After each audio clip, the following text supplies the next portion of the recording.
Good evening.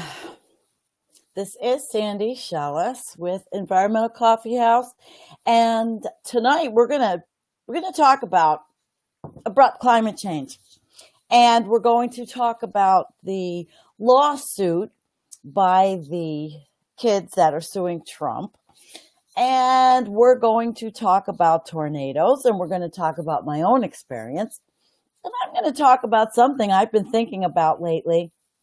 That is, since the other day, that actually was like an epiphany on my mind. And it was like, well, if those kids can sue, why can't I? For the tornado that just went through my yard. Why can't I sue on behalf of my friends, my neighbors, and where I live? So it's really been a thought on my mind, not for money, but to think about what we could do with this little grassroots effort to say that this is not normal. What happened in New York State, what happened where I live is Angelica, New York, and we had a tornado. And a lot of people are probably, already know. I've talked about it ad nauseum, so it's just something that... Oops, I've got to make this low. Anyway, it's kind of crazy. So share it if you want. I'm glad my friends are joining. I can see people that are joining. Of course, I'm on this Be Live, and I'm going to start with an article. Of course, I always start with reading things, and this is from one I really like, and it's robertscribbler.com. And I like this Robert Scribbler. I'm sorry I'm moving around a lot. I kind of hurt from all the work I'm doing at the house, being that my husband has come home, and I'm a nurse and I'm a cleaner and I'm doing everything, and I am hurting. But I'm going to say hello to my friends, Marcia and Kim, and I can see people who joined over there on a different screen. But I really think this is a really good topic. And I'm going to start with this article because I really feel like, why can't I get an environmental lawyer and sue for the destruction in my backyard that's caused by climate change because we don't get freaking tornadoes, and bring this to the public attention and wake them up that are just sitting back and saying, oh, it's okay that Erie County Fairgrounds was destroyed by a tornado. It's okay that they don't even know about my house. I wasn't even home. That an Amish sawmill was destroyed by tornadoes. That we have 9 tornadoes in this county every, maybe in 35 years. So I'm going to start with this. And this is a good article. And hi, Marcia. So 100 fossil fuel companies responsible for 71% of carbon emissions since 1988. And they're being sued for it. That is where I got some of my idea tonight. But this is something that's been going on for a couple of days.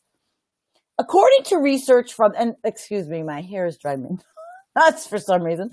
According to research from the Carbon Disclosure Project since 1988, 100 fossil fuel producers have been responsible for 635 billion tons of greenhouse gas emissions. This total represents 71% of human carbon emissions that have occurred over the past 29 years.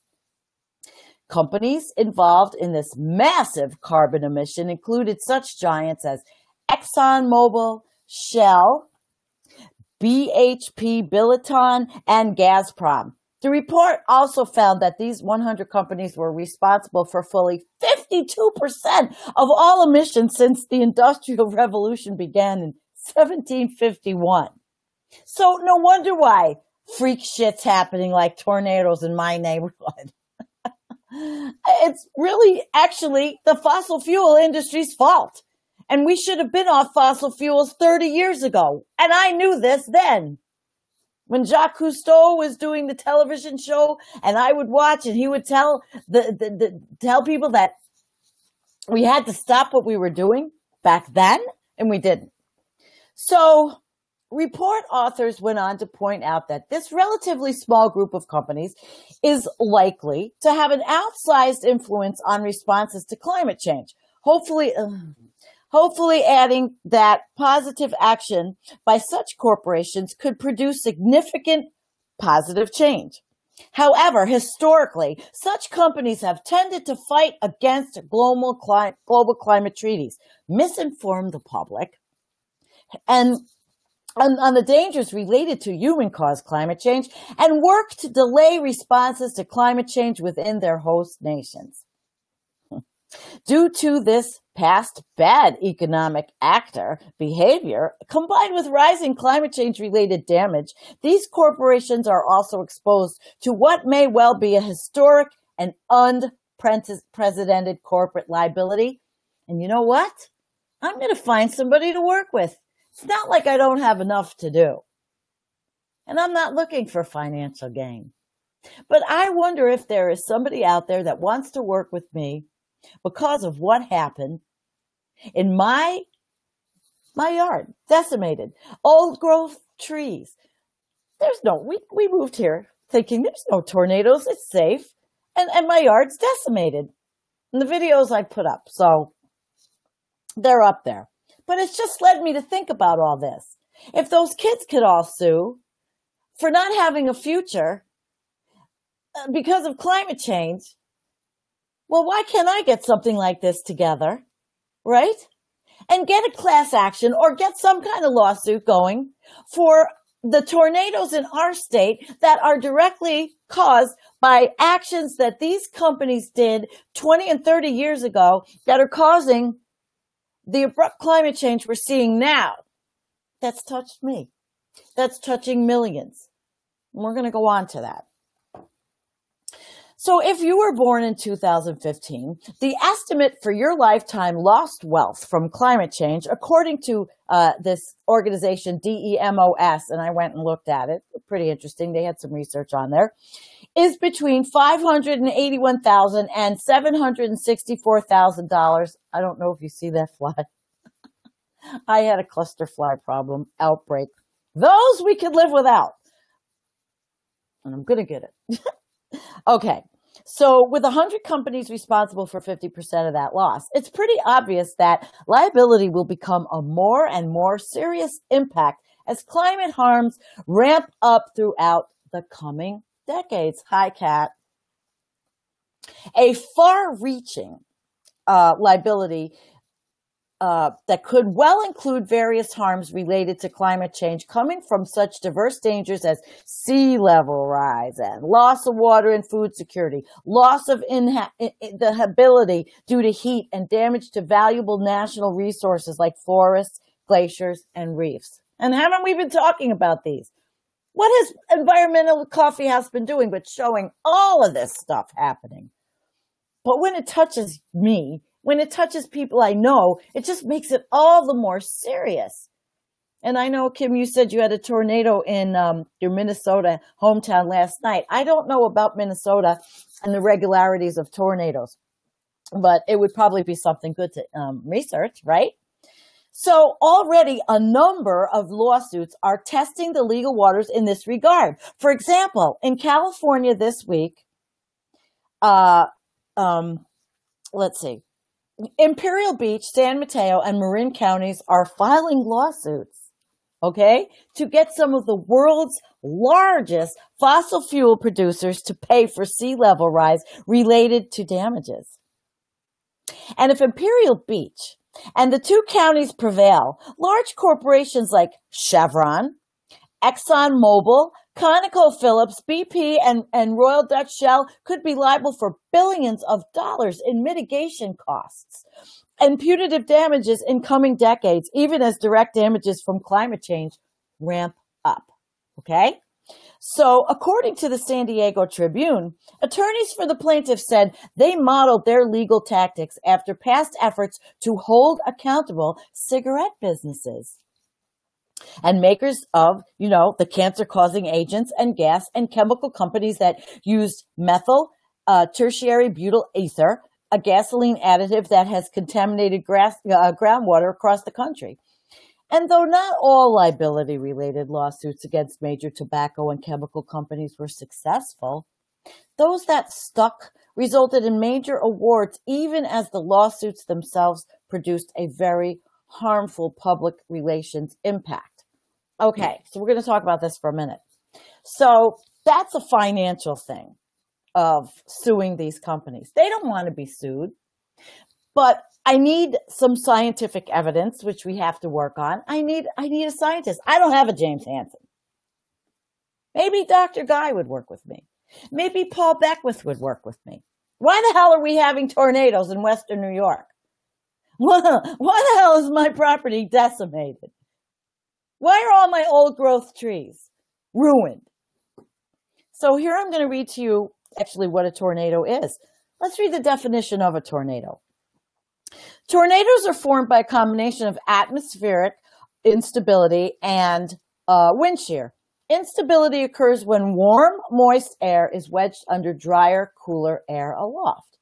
This warm air rises, causing the intense updrafts and downdrafts seen in strong thunderstorms, the incubators of tornadoes. Wind shear refers to changes in wind direction and speed at different elevations in the atmosphere. The combination of instability and wind shear forms the rotating column of air that we associate with a tornado. So, can it be that the greenhouse gases that have been farted out into our environment for the last how many years? We read from the 1700s, the industrial era. But most notably, the last 40 and 50 years, really, could that be what is causing these things locally? We see a million articles about stuff happening all over the world. And my God, I watched Paul's latest video, Paul Beckwith, and he's talking about the mass animal deaths all over the world. Mass animal deaths. I can't even watch without getting emotional. I can't even stand it. But I'm thinking that at least maybe I can wake up my little part of the world here and tell these people that this is not normal. This is climate change. And this was abrupt climate change. This was not expected. Who in the hell ever expects a tornado? My husband and I were in the hospital laughing about it. And yep, Steve, we ain't seen nothing yet. That's what Steve says. We ain't seen nothing yet. But I am looking.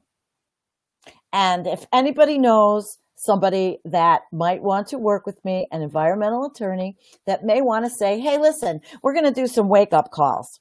Okay? We're going to do some wake-up calls. See, even Joanne thinks it's a great idea. I do too. I've developed it over the last few days, reading a lot of other things when I have time. I don't really have time right now. I don't.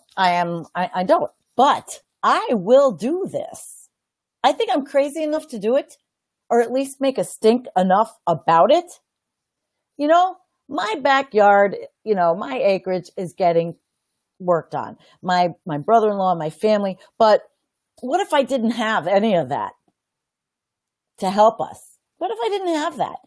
I've already told you that the insurance companies don't give a shit. They don't pay for any property damage. They don't consider a tree something that is valuable. They don't consider trees to be compensatory items in a lawsuit against, an insurance company claim. Okay. They don't care. They don't care. Okay. Mother Nature, right? So then, I do want to talk a little bit about the trial date. There was an article with Inside Climate News. Now, I really don't know exactly what is going on with this, but a federal judge had set a trial for the landmark lawsuit brought about by 21 children and young adults over the U.S. government's alleged failure to rein in fossil fuel development and address climate change. Well, I want to do the same thing, but maybe with a different population. My Amish neighbor's sawmill was decimated, ruined. That's what the news showed. They didn't show my house. I wasn't home to make a stink. You know, I wasn't home. I was in the hospital with a husband that had a motorcycle accident who lived. But I wasn't home to make a stink, but I'm making a stink now. I called the town and they were useless, really, basically. So this lawsuit with the kids, the trial will start February 5th, 2018. Now, I hope that's still the same. That's in Eugene, Oregon. It was filed in 2015. Well, what else do I have to do? I'm going to die anyway, so I might as well wait for a lawsuit that might actually wake up people. An abrupt climate change lawsuit. Because I'll tell you what, I don't know what the hell is waking up the masses. The guy from the town was taking the trees down off the road, and I made him walk into my property. I made him walk into my property so he could see just what happened. His eyes were wide open. I don't think they knew the extent. It's like the freaking thing went and sat on my property, okay? So I know you're all here for me. I love you all. I'm okay. I know I did some whiny live streams on my own page, but I'm okay. I'm strong. I got a great family. And you know what? It's not about me. It is not about me. Okay? This is about my Amish neighbors. This is about the Erie County Fairgrounds. This is about what the heck is causing these tornadoes. You know, I read to you the description. We never used to get these kind of, well, what were we known for in Western New York? Buffalo. Snow. Okay? Snow. That's what we're known for. Are we even known for snow anymore? I don't even know. I really don't, because we sure as shit don't get the snow we used to get when I moved to Western New York.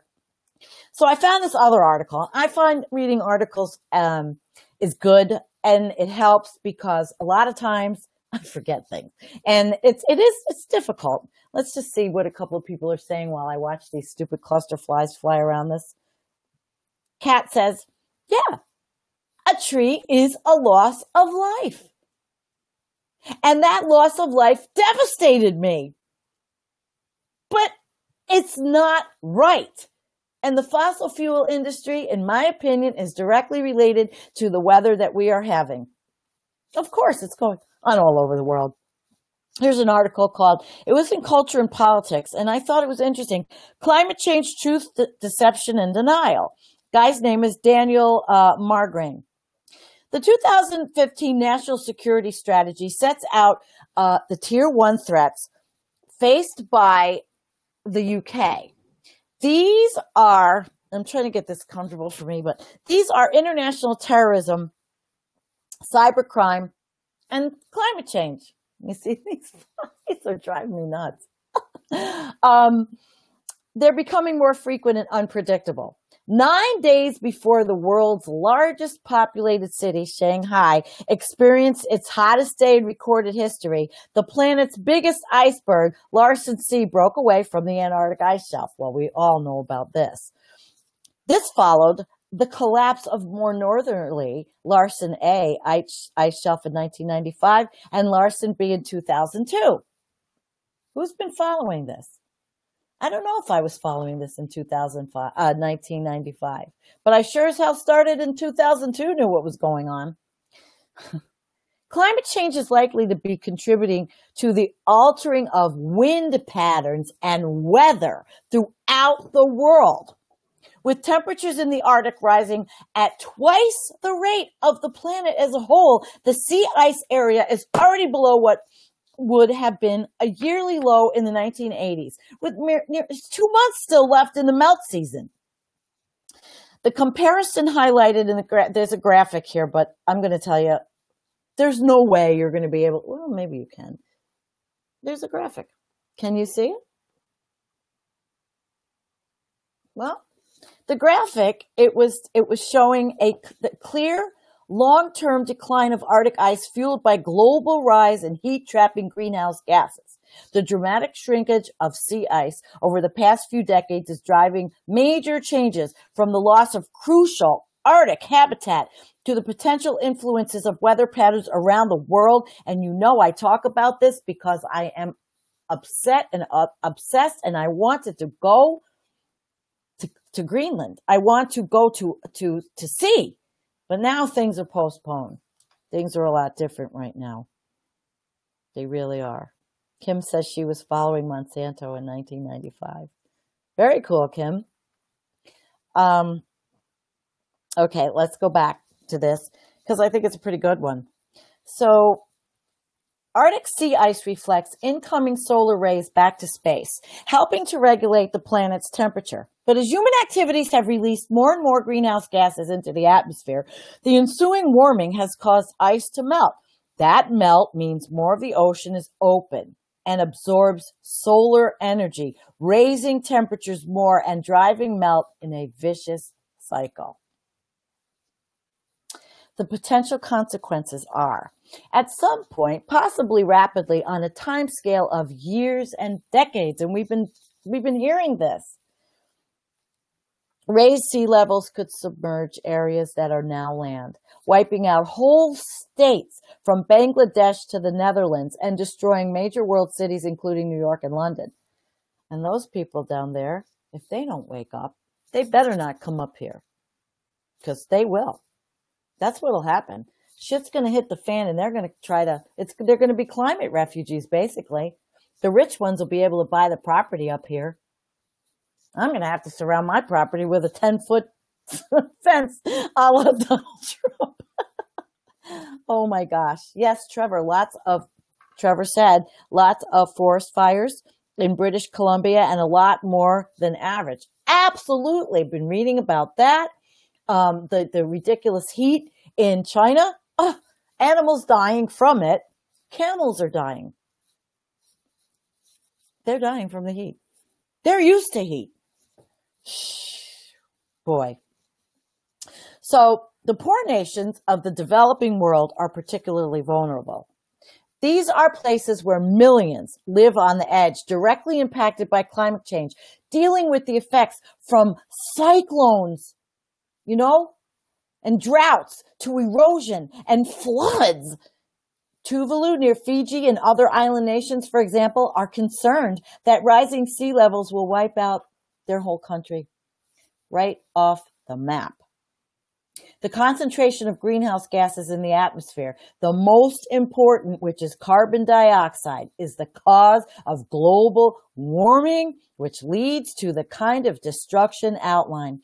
The gases act as a blanket trapping the sun's heat, and I tell you, I'm going to sue the living shit out of the fossil fuel industry if I get a good environmental lawyer that believes in me and a scientist that will work with me.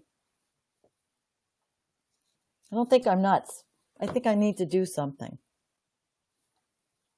The gases act as that blanket, and the main source of the extra carbon dioxide is the burning of fossil fuels such as coal, oil, gas in power stations and in internal combustion engines, and we could have had different things 30 years ago. We could have had it. The fossil fuel industry bought off patents. God knows what they did. They probably offed people. I don't know if that investigation's been done. And I don't know if I'm the person to do it. Deforestation, which accounts for more than 10% of the global carbon dioxide emission, also plays a role in driving climate change. Dense tropical forests are critical to keeping climate stable, and because they suck up large amounts of human carbon pollution from the atmosphere, storing it in tree leaves, trunks, leaves, and roots and soil.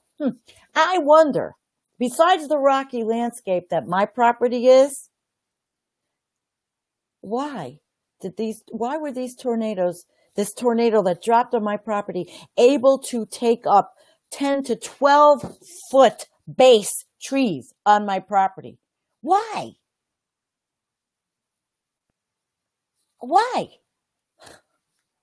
So the greenhouse gases, there's a new, according to a new study, a chunk of the world's forests, the size of Mississippi was decimated in 2015 because of wildfire and logging and expanding palm oil plantations. We know this, but does the common person know any of this? Believe me, when I was at that hospital with my husband, I talked to everyone. The clerks in the cafeteria. I gave out the environmental coffee house card everywhere. talking about everything I could possibly talk about with people that looked at me and said, wow, I didn't know that. Wow, I'm not registered to vote. Wow, I'm 32. I have 4 kids by 3 different guys. I said, you need to get involved in politics. Do you think those 4 kids deserve anything? You know, do you think maybe a mom that understands what's going on? She's a beautiful girl, though. I did like her. We both liked her. We both talked to her quite a bit. So about 49 million acres of forest disappeared worldwide in 2015, mainly in North America and the tropics, putting the year's global deforestation level at its second highest point since data gathering began in 2001. In all, the globe lost 47% more forested land in 2015 than it did 16 years ago. Across from me is very flat land. I don't know if 20 years ago it was deforested and not regrown. Something for me to research, huh? That's possibly why part of this happened. We don't know, but I do have a little quick one I'm going to tell you after this about somebody that experienced it right outside of my house firsthand, which I didn't know about till today. So we have so we talked about this, the greenhouse gases, particularly carbon dioxide. It's all been over the last few decades, like I said. Beyond question, the general effect of heating up a system like the Earth's climate will be an increase in extreme weather events of the kind witnessed in recent months in countries like Spain, Iran, Pakistan, and Western New York. Tornadoes. The consequences of global warming are already evident. The science informs us that even if all greenhouse gas emissions were halted tomorrow, global temperatures are likely to rise by another half a degree Celsius, and sea levels could be 2 or 3 times as great as the Intergovernmental Panel on Climate Change, the IPCC bullshit artists, have predicted by 2100. You think that they don't get something from the fossil fuel industry? You're crazy. Okay. Humans, nobody is not susceptible to greed. Even me. But I've worked on it, and I'm not like that. And I don't go and buy bullshit anymore. The only thing that comes that I buy and that I hate to say in a truck is cat food and cat litter because it's too heavy for me to carry. My UPS guy carries it in. And I do feel bad about it. But I buy everything locally other than that. So many people don't realize that we are committed right now to a significant amount of global warming and sea level rise because of the greenhouse gases we've already put into the atmosphere.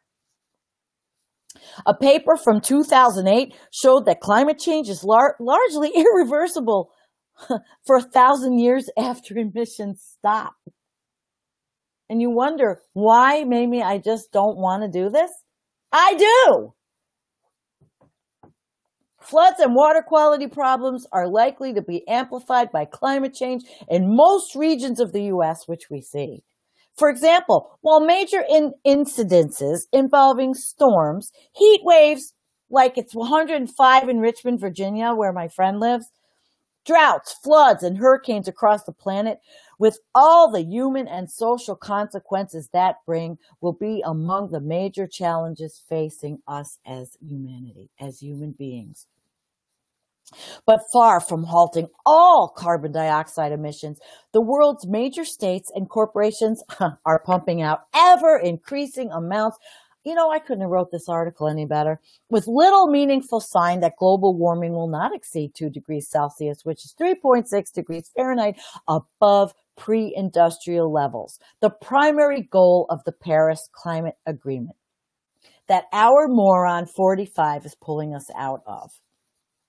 President Moron. This is a direct correlation between industrialization, what the Western world calls development, and carbon emissions. All this growth. It's like, I'm driving around near the hospital the other day, and I see beautiful farmland, and what do I see? All kinds of condos, and strip malls and condos being built there. Who are they for? Why can't things just be left? Why can't we just fix what we have? I wanted to do a live stream from one of those condo places. It was just awful. I mean, why can't people buy a house in a regular neighborhood? Stop having kids, then we won't have to worry about this. 75% of the historical carbon emissions have been produced by only 20% of the world's population. United States, China, Europe. The geographical irony to this is that the effects of climate change are felt overwhelmingly in the developing world and parts of the world that are least responsible for creating the crisis. Sub-Saharan Africa. 70 to 80% of the effects of climate change are being felt in the developing world. So there is an inverse relationship between cause and effect.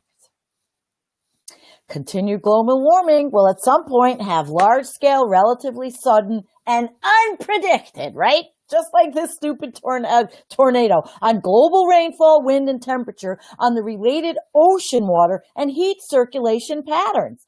The details of these shifts are inherently unpredictable, but that they will occur with dramatic impact on global and local climate, agriculture, and much else, we already know it. Changing climate will also see shifts in the global distribution of disease-carrying insects, with potentially huge impacts on human health. And I've got a few of those goddamn things right in this room, and I've been squishing them with my fingers because they're cluster flies. I don't know where the hell they came from. The house is closed off. I really don't. I think it was a bunch of flowers I had in the house, and now I have like these stupid cluster flies, and usually my cats run around getting them, but I have one little kitten that's terrorizing the rest of my cats, and nobody wants to do anything. Let's see. So we said that, and huge impacts on human health. The consequences of all these effects could be catastrophic, causing untold misery and immense social upheaval, with the threat to the future viability of human possibility on the planet, which is a real possibility. First, they're going to take health insurance away, and half of us are going to die in the United States from that. Okay? So the realities and potential consequences posed by runaway climate change and the science underpinning it is clear. And yet the translation of the science into affirmative action, the reduction of carbon dioxide emissions by 60% by 2050, if we're alive by then, required to combat it, is not happening. The international framework by which countries are legally bound to cut CO2 emissions is the Kyoto Protocol. I've talked about that, which came into effect in February 2005. By November 2009, 187 states had signed and ratified the protocol. Its centerpiece was the general commitment by signatories to cut carbon dioxide emissions by 5.2% from their 1990 levels by 2012. Let me ask you guys a question. If you had access to more things than just a Prius, if you had access to battery-powered pickup trucks and lawnmowers that would do a place like mine, and more solar and more wind and all that, wouldn't you pick that over a fossil fuel piece of crap? I would. But there isn't the choice like we want. Other countries are going towards it. 2040, they're going to ban all gasoline in Germany. While by 2040, we're going to be choking so bad that we're going to be just locking ourselves into, if we're lucky to have air conditioning, or sitting in a car with air conditioning because we can't freaking breathe. A major problem is that the state responsible for more carbon dioxide emissions than any other, the arrogant United States, where I happen to live, with a quarter of all global emissions, refused to sign the Kyoto Agreement or any other international agreement on climate change, and that was not even 45. Remember who that was. But that is not the only thing wrong with Kyoto. All the fanfare around the deal is reminiscent of Hans Christian Andersen's tale of the Emperor's New Clothes. It's utterly worthless. The cuts in carbon dioxide emissions envisioned under Kyoto have done nothing significant to halt climate change.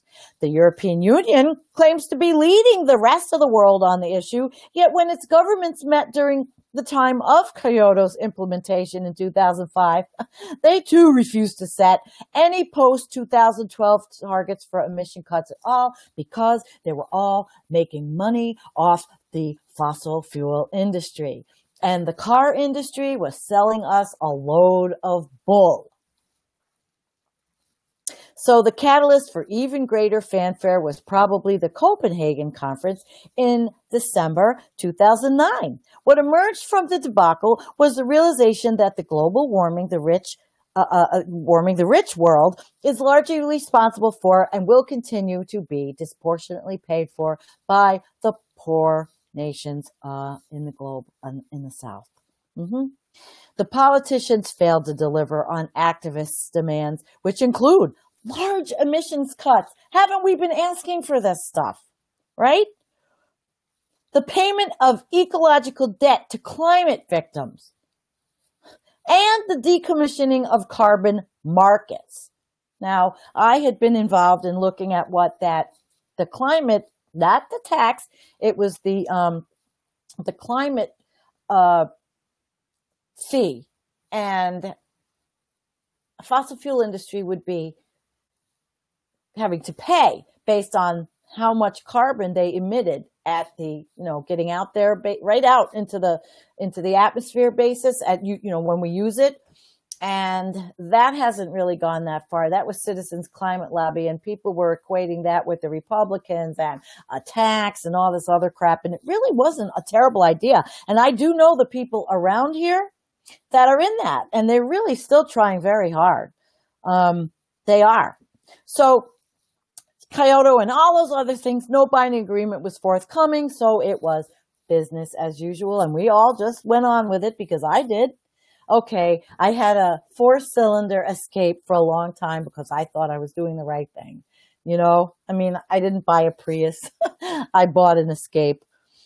The fault for this can be laid fairly and squarely with the rich world who sidelined the developing world from discussions from the beginning. Thus, the limitations of a non-transparent decision-making process, which granted a disproportionate amount of leverage to the former, principally the U.S., was brought to bear on the conference from the outset. As the Indian environmentalist and activist Sunita Narain put it, the breakdown in negotiations happened because basically the United States wants to dismantle the Kyoto Protocol. They want to dismantle the Framework Convention on Climate Change, which is based on the notion of equity, and replace it with a completely different multilateral system designed to suit their interests. And we're all such idiots. Okay, maybe I'm being a little emotional. So many of us were not awake. We weren't. We were consumers, and we were meat eaters, and we were contributing because we didn't know any better, because our government didn't help us, because even the companies out there that could have helped us didn't, and because the fossil fuel basically industries own us and have everyone by the proverbial balls, and we know it. So this much was apparent to the discerning viewer. In this regard, it was clear the rich were motivated by a very different set of negotiating conditions than the poor world. The template for the former being the implementation of a non-binding arrangement that the poor were urged to sign up to. This explains why, for example, the U.S. was able to put on the table a very small number, 3% cut in emissions below 1990 levels, when it needed to cut 40% or more.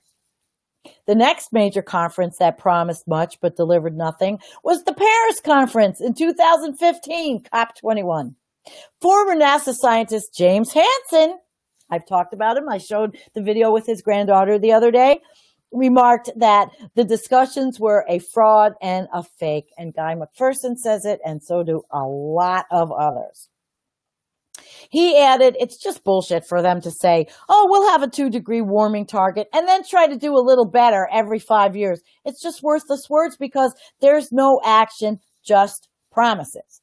Meanwhile, the United States used the fact that it hadn't ratified any human rights statute internationally as a poison divide and rule pill against developing countries.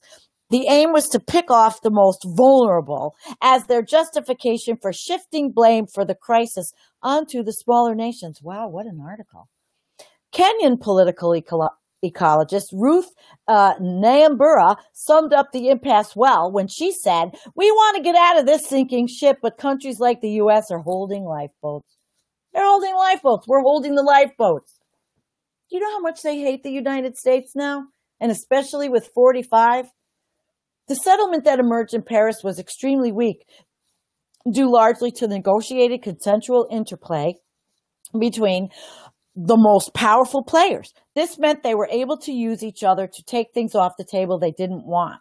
This interplay, to a great extent, was determined by the influence the oil, coal, and gas companies had on the proceedings, as well as the banks, hedge funds, and other financial institutions who fund them. They wrote the Paris Agreement. They did. Okay? The giant corporations garner an enormous amount of power in terms of their ability to be able to influence the decision-making process of the most powerful governments. This often takes the form of lobbying of leading politicians of these governments by the giant corporations. Conflict of interest issues remained a feature in Paris. Did anybody know this? I knew it, but I still didn't want him to pull out because I thought it really looked awful to the rest of the world, and it still does.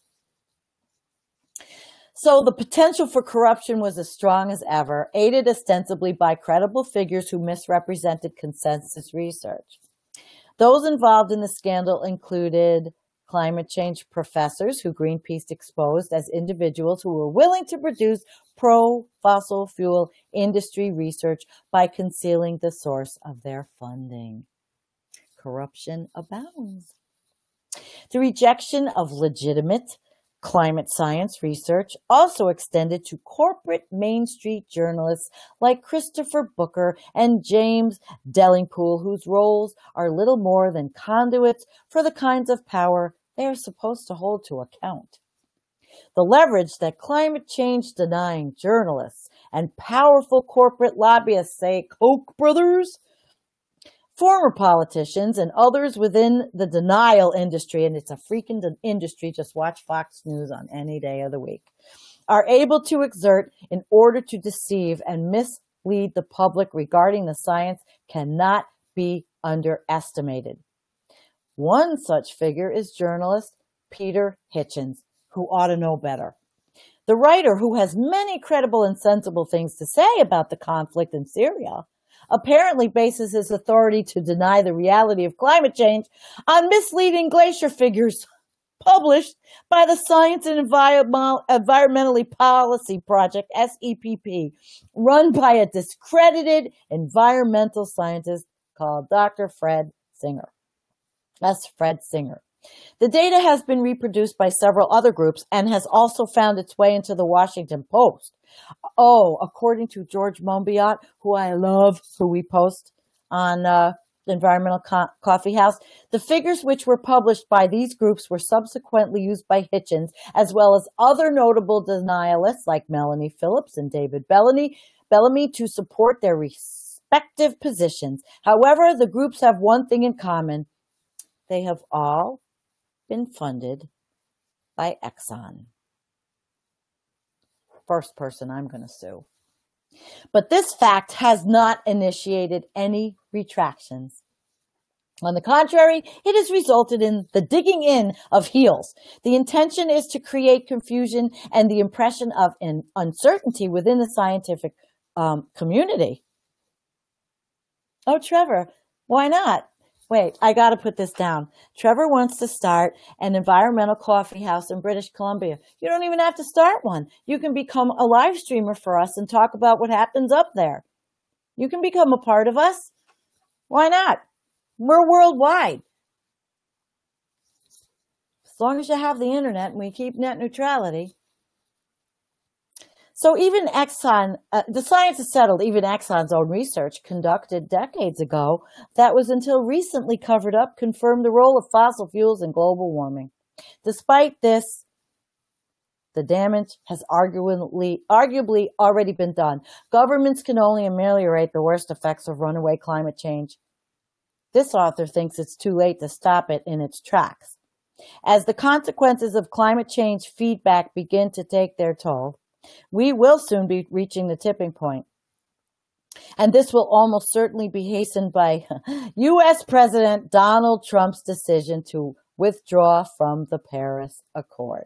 If by 2030 carbon dioxide concentrations in the atmosphere remain as high as they are today, then ecosystems will begin to release the carbon dioxide as opposed to absorbing it. Don't you love when they talk about these things that they need as mitigation measures, like these, figuratively big vacuums of carbon dioxide, CO2. Let's vacuum it out of the atmosphere. Let's not stop doing what's causing it. Let's just vacuum it out. Oh, God. Well, at this point, climate change will not only be out of our hands, but it will accelerate without our help. With our dependency on fossil fuels, it's our fault because I am still driving a fossil fuel vehicle. Continuing to increase year on year, it appears that this scenario will indeed come to pass. The complicit role denialists like Hitchens and Bellamy played in it must never be forgiven. Now this guy, he has a donation pace. I like this. Wow, this was good. I want to go back, though, and say his name again. I loved it. Daniel Margrain. I loved it. Cultureandpolitics.org. Daniel Margrain. Holy shit, what an article. I could not have written that any better. Okay, let's go and over some comments.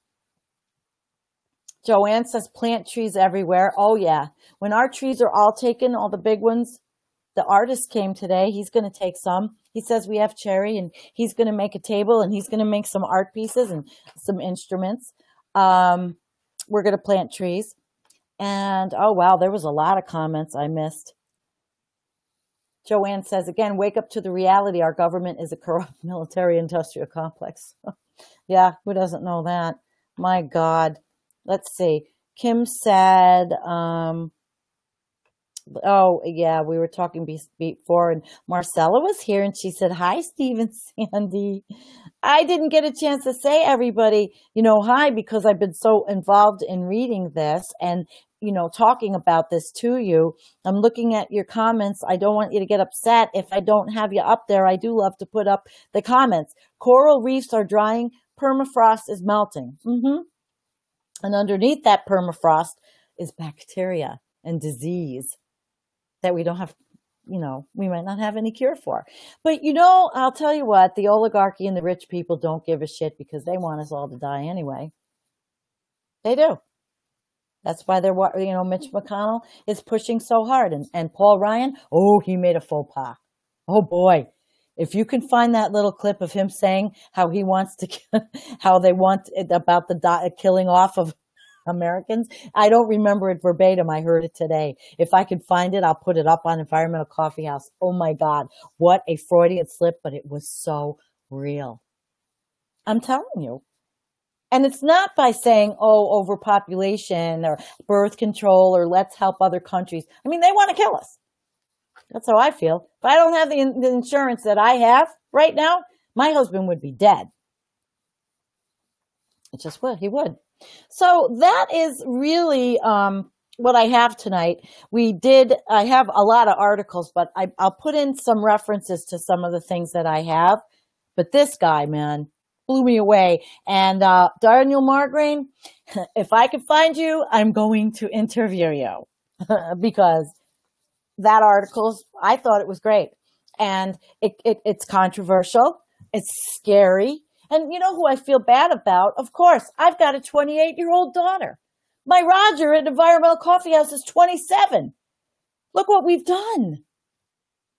What have we done? But of course, I always say, fight, fight, fight. right? That we fight, and we never give up.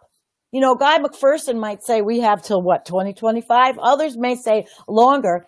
That doesn't mean we change our lives and say, oh my God, I'm going to be a fat slob. Do nothing, eat, drink beer. No, it means we get politically involved and we reach one and teach one and we get others politically involved. Like I did that young woman at the hospital who had not a freaking clue.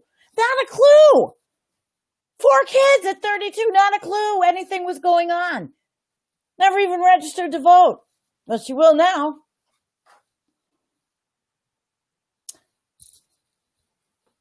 Oh, John used the clip today with Ryan, the one I'm talking about, about the open mic. Oh, good. If you guys go to Uphill Media and watch the show that John did this morning, Wake Up, great. It's a great show. And you can see John put up that clip. You know, maybe that's where I heard it. Because I was listening for a while, but I got sidetracked by phone calls, husband's brother, chainsaws, people, just a day, you know, cooking, everything I have to do. Which I'm not bitching about it. It's just, you know, it's a lot more. Without your right hand, my husband was my, you know, everything, right arm, did everything. Now his brother seems to be there and lucky. I'm lucky. So we've been almost an hour and I don't know if anybody has any questions, but I'm going to say it. And I am going to find someone that may want to work with me, that may want to do an environmental lawsuit against the fossil fuel industry for abrupt climate change that is happening in my state, my neighborhood, my area, to my Amish neighbors, and to me. It's worth a try if the kids are doing it right. And I don't care if I make a cent. I don't want money. I don't want any money. I just wanted to clean up. So I'm going to say goodnight. I don't know if I can go to sleep. I think it's my night to do the page, and we have articles that we need to put up so that we can continue to educate you. And I was going to interview Kevin Hester this week, but my life is insane. I have to bring my husband all the way back to the hospital, which is an hour and a half for his post appointment. And I'm trying to work on the Uphill Media Climate Show because this is the kind of stuff we are going to talk about. Kat, Judy, me, and Bev. And we are going to talk about, yes, Judy, an attorney that is willing to do a class action suit at no charge because he will get notoriety. Preferably someone in New York that will work with me. But we need a scientist. I need someone that can work with me on tornadoes and why these may have happened. Because I do think it's a link to climate change. I cannot think anything different. I just can't. And if you think you live in somewhere safe, like I did, bullshit. We're not. But we're going to keep on fighting. We're going to keep on working. And those kids that are in those camps that are fighting the fossil fuel industry, right on. I say all the kids that can do this should do it. Fight. Fight for their future. Fight against those that are taking their future away. Fight against like the CPV plant in Minisink that Roger's doing. Just do it. We need to have a culture of activists, no matter what abrupt climate change is going to herald in. Sitting back is not going to do anything. Nothing. So you join me, and you have, and share this out. Oh my God, did you see that fly? Oh, jeez, my God. It just went in front of the camera. I'm like clusterfly heaven and some really lame-ass cats lately. So listen, guys, good night. And let's see. Oh, what did our friend say? Judy says, in Florida, you get your license, you get registered to vote, and they give you information. Yeah, New York does that too. And Denise, hi. Oh, I would love to see them sued all the time. Okay. Well, I am not joking. I told my husband, he doesn't think I'm nuts. For once. Maybe it's the medicine he's on. Well, anyway, guys, I love you. Peace. Please share this. And Stan, I'm going to end with what you say. What we will allow is what will continue. Thank you, Stan Lasowski. Thank you so much. I'm going to end with that. Good night, everyone. Please share this. I love it. I love that guy's article, and I love you. So peace. I got to go work. Good night, everybody.